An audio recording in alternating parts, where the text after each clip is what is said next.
Olá pessoal, tudo bem? Eu vou falar nesse vídeo sobre como eu me organizei, como eu estudei para o mestrado. E eu trago nesse vídeo 9 dicas sobre que eu considero relevantes e importantes para você se preparar para o mestrado. Pessoal, a primeira dica: edital. Eu acho que antes de eu falar qualquer coisa, você tem que ler o edital da sua universidade e estudar o edital. Se você não estudar o edital, ele é um material ali que vai te trazer reflexão sobre como você deve estudar, sobre o que você vai estudar, sobre... Ele é um guia, de estudo para você. Você tira do edital várias reflexões sobre como estudar, sobre o que estudar, enfim. Então é importante ler o edital, porque ele traz reflexão para você. Número 2. Galera, eu acho que para iniciar, se você é de uma área e você vai fazer mestrado naquela área, ou aliás, em um ramo específico daquela área de estudo, é importante você retomar ao longo da sua graduação, o pessoal que guarda as apostilas, os livros, alguns conceitos. Então, pegue as suas apostilas e releia essas apostilas, releia alguns materiais que você já tenha visto anteriormente, porque talvez você tenha esquecido alguma coisa, e porque isso vai te ajudar em relação àquela ciência, e até a entender algum conceito que apareça em relação a algum material específico, porque você precisa dessa base que você construiu na graduação para entender o conteúdo. Então, retomar esses conceitos, esses materiais, ao longo do curso da sua graduação é fundamental, certo? Eu fiz isso, por exemplo, estudando. Eu tinha algumas pastas, eu reli tudo. É claro que eu me organizei para estudar para o mestrado em um ano. Então, enfim, foi uma carga de leitura muito grande, tanto do edital quanto das apostilas que eu tinha da época de graduação, dos resumos que eu tinha. Eu reli todos esses resumos com muita paciência. Eu vi alguns vídeos também explicando alguns conceitos sobre a ciência que eu estudei, enfim. Terceiro ponto, pessoal: história daquela ciência, história da sua área. Acho importante e acho que isso pode trazer uma dimensão maior para você entender aquela área e os conceitos daquela área e como aquela área surgiu, o porquê aquela área os pesquisadores pensam em relação a determinada maneira sobre aquela área. Então a história da sua ciência ela é importante. No meu caso da linguística, eu vi vários documentários, assisti vários documentários sobre a história da linguística. Isso me ajudou muito a entender, a internalizar conceitos e a entender a minha ciência. Então, estude a história da sua área. Isso vai te trazer uma dimensão maior para entender a sua área, certo? Número 4, pessoal. Você precisa ter um pouco de conhecimento básico sobre ciência. Então, você também pode assistir alguns documentários sobre a história da ciência, mas principalmente enfocar nesse seu estudo a ciência como entender, por exemplo, metodologia, ontologia e epistemologia, a história da ciência e principalmente a aplicação da ciência hoje, Se você encontrar alguma coisa que fale sobre isso, eu acho que isso é interessante, porque e como se fazer pesquisa, como se faz pesquisa, Porque todo pesquisador ele tem que ter uma base de conhecimento científico, Eu diria até geral, em relação a outras ciências, em relação a métodos, saber o que é metodologia, ontologia, epistemologia, saber como que uma pesquisa é desenvolvida, Então, ter um conhecimento amplo sobre ciência é importante. manuais de metodologia, eles trazem essas reflexões para vocês, certo? E também tem alguns documentários sobre esse tema que podem ajudá-los. Quinto ponto, pessoal, referências, né? Eu me refiro aqui às referências do seu edital, né? Você não vai sair por aí procurando referências que não estão no edital, a não ser em relação àquela minha segunda dica, né? Retomar conceitos, mas você tem que focar as referências do edital, a leitura do material que o edital propõe. E ler a fundo, não é uma leitura superficial. Fazer mais de uma leitura, né? A primeira leitura é para poder você ficar mais familiarizado com o texto. Depois você faz uma segunda leitura e talvez até uma terceira. Às vezes eu preciso ler, isso funciona comigo, pode ser que não funcione com você, mas eu preciso ler mais de uma vez um texto para eu internalizar alguma coisa, para eu entender, né? Para eu digerir aquilo ali, porque senão, em uma primeira leitura, eu não consigo, né? É claro que isso depende também de uma autopercepção, de um autoconhecimento sobre como você estuda e sobre você mesmo, né? Eu me conheço, então, em relação a isso, desde pequeno eu tive dificuldades na escola, no ensino básico, em relação a estudar, por exemplo, história. Na quarta série, me lembro disso.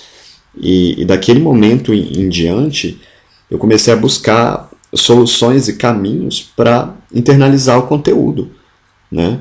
Porque eu me cobrava muito, né? Não era nem meus pais, muito pelo contrário, minha mãe, ela nunca colocou pressão em relação a isso em mim, nem o meu pai. Mas eu colocava porque eu sempre me desafiei muito, então para mim fazia muito sentido. Eu acabei aprendendo muito sobre mim, sobre como eu aprendia, sobre como para mim era fácil estudar. Por exemplo, se eu trouxesse o conteúdo para próximo de mim, para algum conceito próximo que eu tenho, eu conseguia e consigo memorizar e internalizar facilmente, né? Então isso é algo muito é algo de mim, né? É algo estratégico para eu estudar, funciona comigo, pode ser que não funcione com você, mas você tem que se conhecer e saber que estratégias facilitam a sua aprendizagem. Sexto ponto, depois dessa leitura, né, ler o material do edital, fazer resumo e fazer fichamento e esquema, né? Eu tenho alguns áudios aí explicando sobre como fazer isso, mas o resumo ele permite a melhor organização e visualização do conteúdo, e o esquema ele permite ali o esqueleto, o sumário, vamos colocar assim, do que você está estudando. E a partir do momento que você tem essas questões topicalizadas, né, por exemplo, nesse vídeo eu falo sobre 9 pontos importantes sobre como estudar para o mestrado. Então, segmentar suas ideias, topicalizar, né, imagina um sumário, isso facilita visualizar o que você está estudando, porque há várias maneiras de conhecer e de aprofundar o conhecimento, né? Mas em relação ao que eu estou lendo, eu tenho um limite, né? Ele não vai abranger ali, a minha leitura não vai abranger todo o assunto daquele tema. Então, compreender o conhecimento a partir dessa segmentação é importante, porque isso permite organizar o seu pensamento e, por sua vez, você internaliza o que você está aprendendo. Número 7, interdisciplinaridade. Pessoal, o conhecimento leva, né, um determinado conhecimento leva a outros conhecimentos. E isso depende da sua experiência, claro, com a sua bagagem de leitura e de conhecimento. Mas, no caso das ciências, principalmente das ciências humanas, a história de muitas das ciências humanas ela é paralela, né? Elas são paralelas, essas histórias. Então você tem correntes que, quando você estuda uma corrente, um movimento em uma determinada ciência, ele às vezes é paralelo a outras ciências, e ele não é só relativo àquela ciência, ele ocorreu em outras áreas. E você ter um conhecimento sobre isso, eu acho que facilita o entendimento daquele contexto, daquela ciência que você está estudando, né?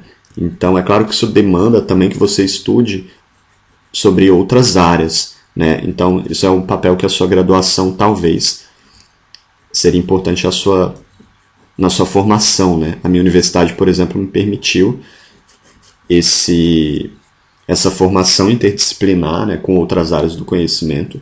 Então, quando eu penso na minha ciência, né, na minha área, e estudo algumas correntes, teorias, eu me lembro de outras áreas, da psicologia, da filosofia, da história, e eu consigo, eu acho que contextualizar um pouco melhor a minha área de conhecimento por isso. E até entender, né, porque como não é algo só da sua área, você tem que abranger, né, o seu conhecimento para você visualizar aquilo de uma outra maneira e entender a particularidade daquilo em relação à sua área.